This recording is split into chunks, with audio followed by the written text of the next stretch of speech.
Hello guys, welcome back to my YouTube channel nursing notes. और आज हम बात करेंगे मूड डिसऑर्डर, जो कि मेंटल हेल्थ नर्सिंग में इम्पोर्टेंट टॉपिक्स है, जिसके अंदर मूड डिसऑर्डर में मेनिया, डिप्रेशन और बाइपोलर डिसऑर्डर इंक्लूड किए गए हैं। इसके बाद मेनिया की सबसे पहले हम बात करेंगे मेनिया डिसऑर्डर। मेनिक डिसऑर्डर क्या होता है?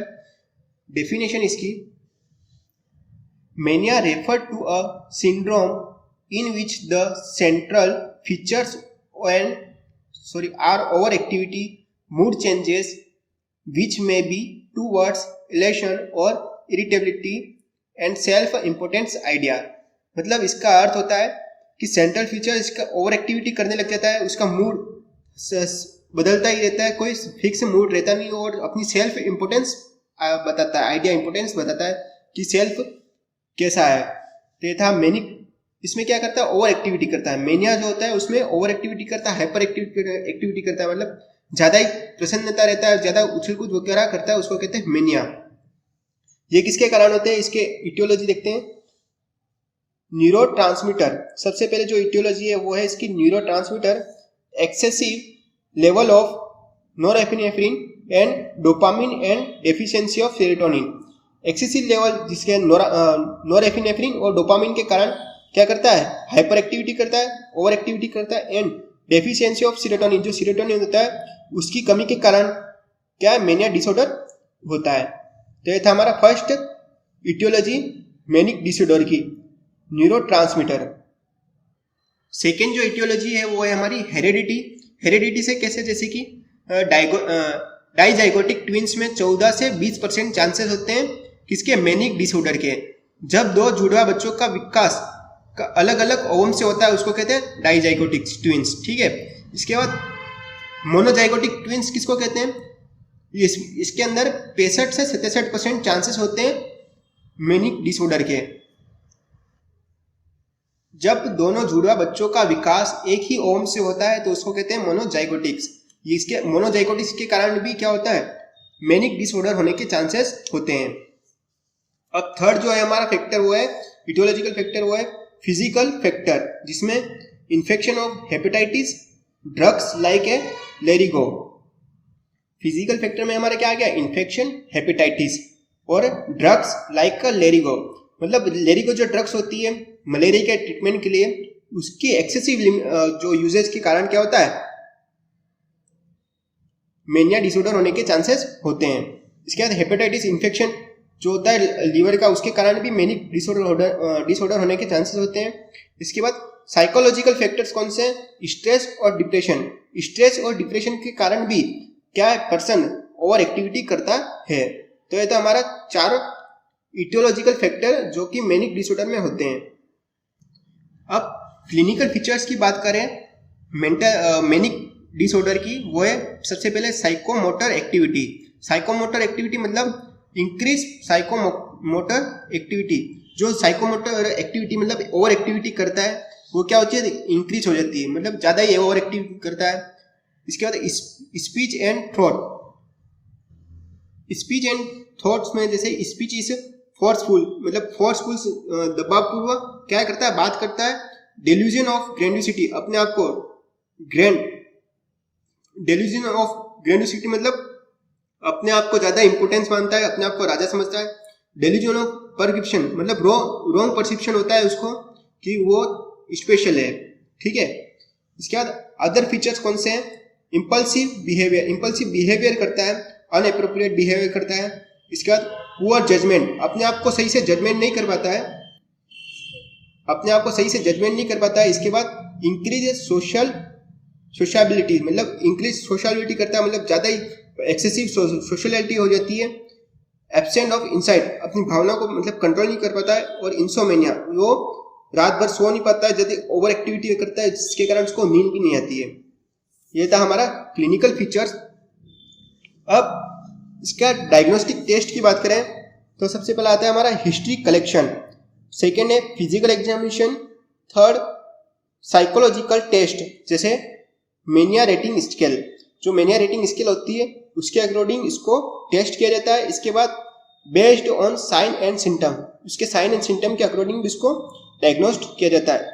साइन एंड सिम्टम कौन से थे हमारा, जैसे कि स्पीच फोर्सफुलनेस, मतलब साइको एक्टिव जो मोटालिटी है, साइको एक्टिव जो मोटर जो एक्टिविटी है वो ज्यादा करता है, तो उसको उसके कारण हम उसको आइडेंटिफाई कर सकते हैं।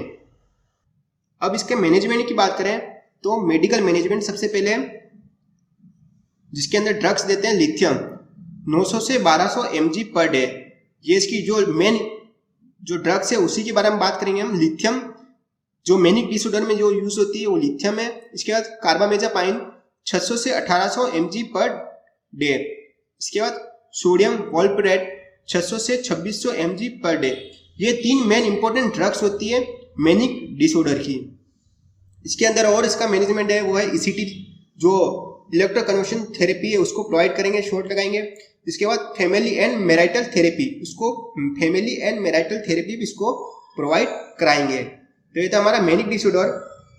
अब हम डिप्रेशन की बात करेंगे, जो कि मूड डिसऑर्डर में सेकंड जो है मूड डिप्रेशन। सबसे पहले डेफिनेशन इसकी, depression is defined as depressed mood, feeling of guilt, low tone and decreased psychomotor activity. इसका अर्थ होता है कि जो डिप्रेस्ड मूड, उसका मूड डिप्रेस्ड होएगा, फीलिंग ऑफ गिल्ट मतलब अपने आप को गिल्टी समझेगा, लो टोन उसकी आवाज में डिक्रीज हो जाएगी, एंड डिक्रीज साइकोमोटर एक्टिविटी, जो एक्टिविटी है नॉर्मली रूटीन लाइफ वो भी इसकी डिक्रीज हो जाएगी। तो इसके मेन 3 सिम्टम्स आ रहे, depressed mood, retarded thinking, decrease psychomotor activity. यही है इसके 3 symptom main, depressed mood, retarded thinking, इसके बाद डिक्रीज साइकोमोटर एक्टिविटी। अब डिप्रेशन जो है उसकी इटियोलॉजी कौन कौन सी होती है, सबसे पहले न्यूरोकेमिकल। सबसे पहले जो है हमारा neurochemical, level of norepinephrine and serotonin are decrease. जो नॉरएपिनेफ्रिन और जो सेरोटोनिन है उसके डिक्रीज के कारण क्या होता है, डिप्रेशन होता है। एंड सेकेंड है अबनॉर्मलिटी ऑफ एसिटाइलकोलाइन एंड गाबा। इन दोनों जो हार्मोन्स हैं न्यूरोट्रांसमीटर, उनके कारण भी क्या होता है, डिप्रेशन होने के चांसेस होते हैं। अब जो सेकेंड जो इटियोलॉजी है वो हमारी है हेरेडिटी, जिसमें monozygotic twins and dizygotic twins इसके क्या है इटियोलॉजिकल फैक्टर होते हैं। और जो थर्ड अदर है वो है फेलियर, स्ट्रेस और ट्रोमा। ट्रोमा के कारण हो गया या कोई स्ट्रेस है उसके कारण उसको डिप्रेशन है, या फिर फेलियर किसी एग्जाम में फेल वगैरह हो जाए उसके कारण उसको क्या है डिप्रेशन होने के चांसेस होते हैं। इसके बाद टाइप्स ऑफ डिप्रेशन, कौन कौन से टाइप्स है, माइल्ड डिप्रेशन विथ और विदाउट साइकोटिक सिंड्रोम। जो माइल्ड डिप्रेशन होता है उसके विथ या विदाउट दोनों में से कोई एक साइकोटिक सिंड्रोम प्रेजेंट होता है। इसके बाद मॉडरेट डिप्रेशन विथ और विदाउट साइकोटिक सिंड्रोम। जो मॉडरेट डिप्रेशन विथ और विदाउट साइकोटिक सिंड्रोम होता है, जो मॉडरेट जो डिप्रेशन होता है उसमें भी साइकोटिक सिंड्रोम क्या होता है, प्रेजेंट या एब्सेंट, दोनों में से कुछ हो सकता है। इसके बाद थर्ड है हमारा सीवियर डिप्रेसिव विथ और विदाउट साइकोटिक सिंड्रोम। इसमें भी साइकोटिक सिंड्रोम जो होता है वो कि विथ और विदाउट दोनों में से कोई एक हो सकते हैं सीवियर डिप्रेसिव में। और जो फोर्थ वन है हमारा वो है रिकरेंट डिप्रेसिव डिसऑर्डर। इसमें रिकरेंट होता है डिप्रेशन, जो पहले भी उसको कोई डिप्रेशन हुआ उसी कारण से उसको डिप्रेशन होता है। अब इसके क्लिनिकल फीचर्स की बात करें डिप्रेशन के, वो है डिप्रेस्ड मूड के अकॉर्डिंग कौन सा है, sadness of mood, loss of interest, loss of pleasure, persistent sadness. मतलब मूड क्या है, सैडनेस रहेगा, इसके बाद उसको कोई इंटरेस्ट नहीं होगा, प्लेजर मतलब कोई इच्छा ही नहीं होगी, परसिस्टेंट सैडनेस हमेशा सैड ही रहेगा। इसके बाद डिप्रेसिव कंजक्शंस, जिसमें होपलेसनेस, हेल्पलेसनेस, वर्थलेसनेस, अनरीजनेबल क्या है, गिल्ट होगा। इसके बाद सेल्फ ब्लेम, खुद को ब्लेम करेगा। इसके बाद अदर सिम्टम्स है फटीग, थॉट ऑफ डेथ, इसके बाद डिक्रीज्ड लिबिडो एंड पैसिवनेस। ये था अदर फीचर, जिसमें फटीग होगा, उसको थकान होगी, डेथ मतलब खुद को सुसाइड करने का चांसेस हो सकता है। इसमें decrease the libido and passiveness रहेगा। तो ये था हमारा इसके sign and symptom of mood disorder का जो है डिप्रेशन उसका। अब डायग्नोस्टिक टेस्ट की बात करें, सबसे पहले है history collection, second physical examination, third psychological test, fourth dexamethasone suppression test और फोर्थ है based on ICD-10 clarification. Dexamethasone जो है सप्रेशन उसका टेस्ट करेंगे, इसके बाद जो based on ICD-10 clarified criteria उसके अकॉर्डिंग भी इसको हम क्या डायग्नोस्टिक टेस्ट कर सकते हैं डिप्रेशन डिसऑर्डर का। इसका मैनेजमेंट बात करें तो फार्माकोलॉजिकल मैनेजमेंट है। सबसे पहले एंटी डिप्रेसिव ड्रग्स कौन कौन सी होती है? TCA की फुल होती है tricyclic anti depressive drug. Anti depressant drug होती है ट्राईसाइक्लिक एंटी डिप्रेसेंट ड्रग, जैसे कि एमिप्रामाइन एंड डोक्सापाइन, ये इसके दोनों एग्जाम्पल है। इसके बाद सेकेंड जो है मोनोएमीन ऑक्सीडेज इनिबिटर, इसके एग्जाम्पल है फिनाइलजाइन या नार्डिल, ये इसके दोनों क्या है एग्जाम्पल है। ये इसका जो नार्डिल है वो ब्रांड नेम है। इसके बाद जो थर्ड है हमारा SSRI जो है सिलेक्टिव सेरोटोनिन रीअपटेक इनिबिटर, इसके अंदर सिट्रालिन जो ड्रग्स होती है वो इसके अंदर यूज करते हैं।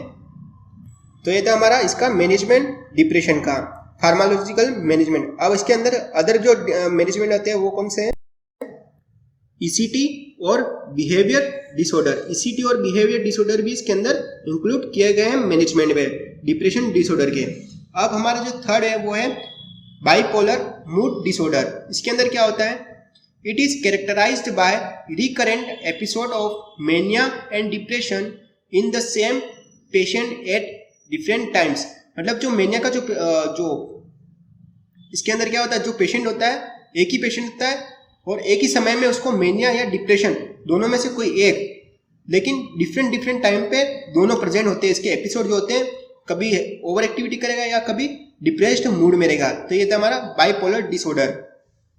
इसके बाद इटियोलॉजी इसकी ट्रेसिव कॉजेज अननाउन, मतलब जो पीछे दे रखे हैं हमने अभी पढ़े इटियोलॉजी में डिप्रेशन और मेनिया दोनों के। इसके बाद स्लीप डिसऑर्डर होता है genetic biochemical and psychological factors में और प्ले रोल, मतलब जो साइकोलॉजिकल फैक्टर वो भी इसके अंदर रोल लेते हैं, बायोकेमिकल भी होते हैं और जेनेटिक फैक्टर भी इसमें इंक्लूड किए गए हैं।